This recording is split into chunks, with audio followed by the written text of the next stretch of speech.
বন্ধুরা, কেমন আছেন সবাই? আশা করি ভালো আছেন। গ্রাফিক ডিজাইনের ৫৫ নম্বরের ক্লাসে সবাইকে স্বাগতম। আজ আমি আপনাদেরকে দেখাবো এই কন্টেন্ট অ্যাওয়ার ফিল এবং কন্টেন্ট অ্যাওয়ার স্কেল এই দুটোর কাজ। তো সর্বপ্রথম আমি একটা ইমেজ নিচ্ছি, এখানে প্লেস অ্যান্ড এমবিডেড করে নিচ্ছি। ধরুন এইটা আপনার একটা ইমেজটাকে আপনি এখানে সেট আপ করে নেবেন। ইমেজটা আসলে এখানে আপনার নিতে হবে এই পেজের মাপে আর কি। ধরুন এটা আপনার একটা পেজ, এই পেজের মাপে আপনি একটা ইমেজ নেবেন, কিন্তু দেখা যাচ্ছে যে আমার ইমেজটা এখানে সেইভাবে সেট আপ হচ্ছে না। যদি এখানে আমি শিফট প্রেস করে ধরি, দেখুন আমার ইমেজটা নষ্ট হয়ে যাচ্ছে। দেখুন পেজের মাপে নিলে আমার ইমেজটা নষ্ট হয়ে যাচ্ছে। তাহলে আমাকে কি করতে হবে? এখন আমি যদি এখানে লেয়ারে যাই, লেয়ার থেকে কন্টেন্ট এরিয়া যেতে চাই, তাহলে আমি এখানে যেতে পারবো না, কারণ এটা আমার স্মার্ট অবজেক্টে আছে। তো এটাকে আমার সর্বপ্রথম রাস্টারাইজ লেয়ার করতে হবে। এই যে রাস্টারাইজ লেয়ার।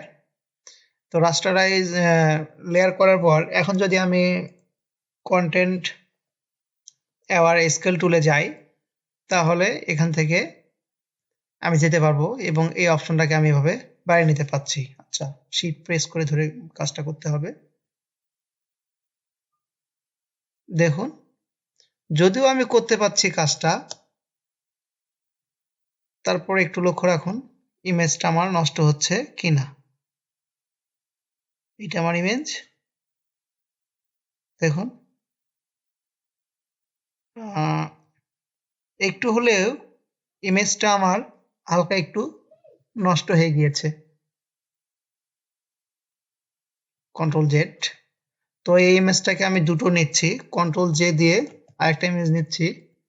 এই ইমেজটাকে এখান থেকে যদি আমি নিচের ইমেজটাকে যদি ধরি, এটাকে আমি এডিট করে দিলাম। আচ্ছা, এটার নামটা এডিট করি আমি। এটার নাম দিব আমি কন্টেন্ট, CONTENT কন্টেন্ট দিলাম। এটা ওরকমই রাখছি, শুধু বোঝার সুবিধার্থে। ওইটার সাপেক্ষে এটা আমরা দেখব ইমেজের কোয়ালিটি নষ্ট হয় কিনা। আমি শিফট প্রেস করে ধরে এটাকে একটু ম্যানেজ করার চেষ্টা করি। আচ্ছা, এটাকে বন্ধ করে দিয়েছি আমি।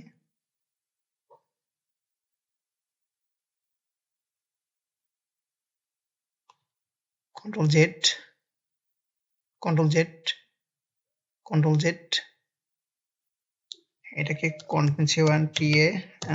কন্টেন্ট লিখলাম। উপরের ইমেজটাকে আগে হাইড করতে হবে আমাকে, এখানে কিছু প্রবলেম রয়ে গিয়েছে আমার। Control Z, control Z, control Z. আচ্ছা, এইটা ছিল প্রথমের ইমেজ আমার। এটাকে ধরে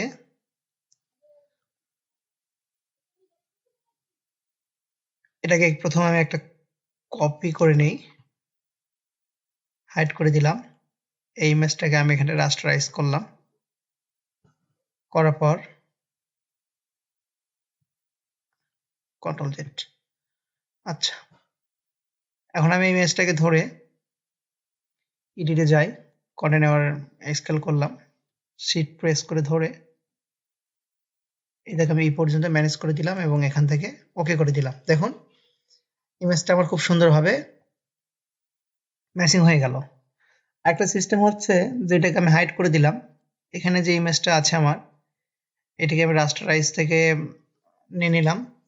নেওয়ার পরে এই ইমেজের যে সাবজেক্টটা আছে, এই সাবজেক্টটাকে আমি মার্ক করে নেব। অনেক সময় দেখবেন ইমেজটার আপনার প্রবলেম হয়ে যাবে। ইমেজটা কন্টেন্ট অ্যাওয়ার থেকেও আসলে সেভাবে এভাবে কাজ হবে না, নষ্ট হয়ে যেতে পারে। এই জন্য প্রথমে মার্ক করে নেবেন। এরপর যেটুকু সিলেকশন করে নিয়েছেন ওই সিলেকশনের মাঝখানে ক্লিক করলে, এই সিলেকশনের মাঝখানে ক্লিক করলে দেখবেন সেভ সিলেকশনে আমার একটা অপশন পাবেন। এখান থেকে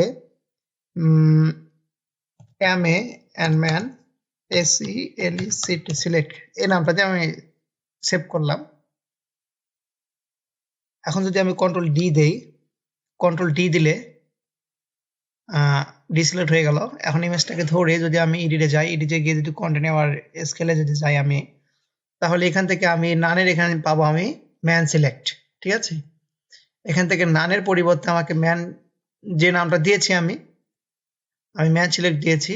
আপনারা হয়তো বিভিন্ন নাম দিতে পারেন, এস এস পিপিডিডি যেটা দিতে পারেন চান আর কি, সেটা দিয়ে সেভ করে দিবেন। এরপর ওই মানুষটাতে ক্লিক করবেন, ম্যানটাতে ক্লিক করবেন, করার পর এখানে শিফট প্রেস করে ধরে পেজের মাপে এটাকে আপনার বাড়িয়ে নিতে পারেন। সরি, কন্ট্রোল জেড, এটাকে আপনি বাড়িয়ে নিতে পারেন। এরপর এটাকে ওকে করে দিতে পারেন। দেখুন একটু চেঞ্জ দেখতে পাচ্ছি আমরা। এই ইমেজটা যেটা নিচে আছে যে লেয়ারটা, দেখুন এই ইমেজটার আর উপরে যে ইমেজটা আছে এটার আমার কোনো সাইজ, কোনো পাশ থেকে ম্যানটার আমার কোনো সাইজ চেঞ্জ হয়নি, কিন্তু নিচেরটার একটু চেঞ্জ হয়ে গিয়েছে, এই সাইডটা দু চারটা একটু বাড়িয়ে গিয়েছে। আর এইটাতে আমার কোনো চেঞ্জ হয়নি। যেরকম আমার মানুষের এই ম্যানটার যেরকম চেহারা ছিল বা যে সাইজের ছিল ওই সাইজটাই আছে ম্যানের, কোনো দিকের কোনো চেঞ্জ হয়নি, কিন্তু এর আগের ইমেজটাতে আমার চেঞ্জ হয়ে গিয়েছে। তো এইভাবে আমরা খুব সহজেই খুব ভালো করে ইমেজটাকে পেজের মাপে সেট আপ করতে পারি। এরপর আরো কিছু ট্রিক্স রয়েছে এর মধ্যে, যেমন ধরুন এখানে আমি আর একটা ইমেজ নিচ্ছি, ডকুমেন্ট থেকে নিয়ে নেই। আচ্ছা, এই যে একটা বাবু রয়েছে এখানে, বাবুটাকে এখানে নিয়ে নিলাম। এই বেবিটাকে আমি এখানে রাস্টারাইজ লেয়ার করে নিলাম, হাইড করে দিলাম। আচ্ছা, এখানে একটু ফলো করুন। এই ইমেজের দেখুন মুখে কতগুলো খাবার আটকে আছে অনেক জায়গাতে। এটা আমার ক্লিয়ার করতে হবে, এই জন্য আমি এখান থেকে লেচো টুল দিয়ে জাস্ট এইটুকু সিলেক্ট করব।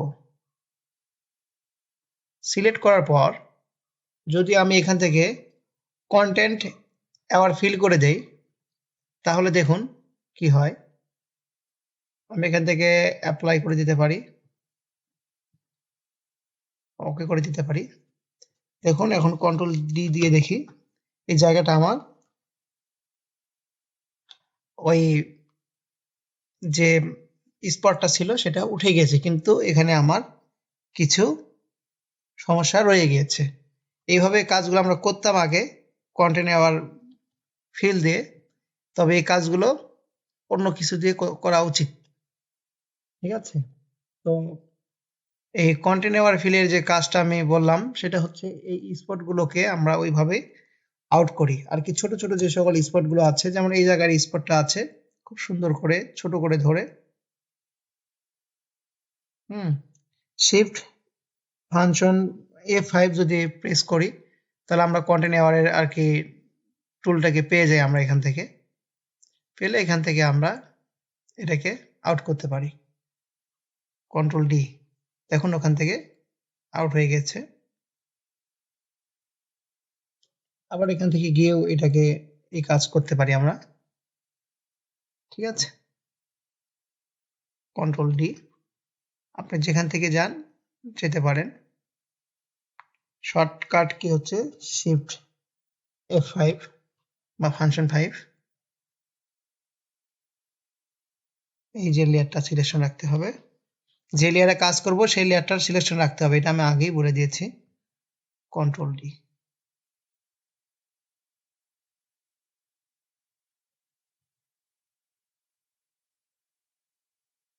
কন্ট্রোল ডি, এইভাবে স্পটগুলোকে আর কি ছোট ছোট স্পটগুলোকে আউট করার জন্য আমরা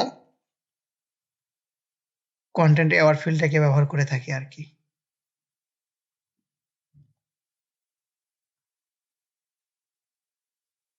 ছোট ছোট স্পটগুলো কিভাবে আমরা আউট করতে পারি, এবং বড় বড় স্পটের জন্য অন্যান্য টুলস রয়েছে, অন্যান্য সিস্টেম রয়েছে সেইভাবে আমরা কাজগুলো করতে পারি। আচ্ছা, এইটাকে আমি পুরোটা সিলেকশন করে নিলাম, নেওয়ার পর শিফট F5 দিলে শর্টকাট কি কন্ট্রোল ডি। এইভাবে আমরা কাজগুলো করতে পারি। তো এই ছিল মোটামুটি আপনাদের কন্টেন্ট অ্যাওয়ার ফিল এবং হচ্ছে কন্টেন্ট অ্যাওয়ার স্কেল টুলের কাজ। আমি আগে বলেছি স্কেল টুল দিয়ে খুব সুন্দরভাবে কাজগুলো করা যায়, যেটা আমি ইতিমধ্যে দেখালাম।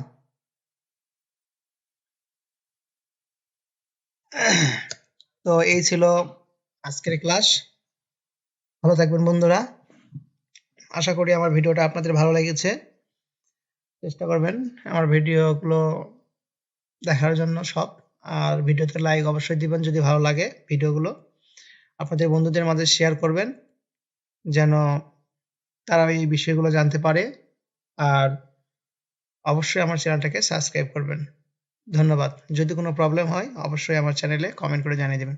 আমি চেষ্টা করব সেগুলো সমাধান দেওয়ার জন্য।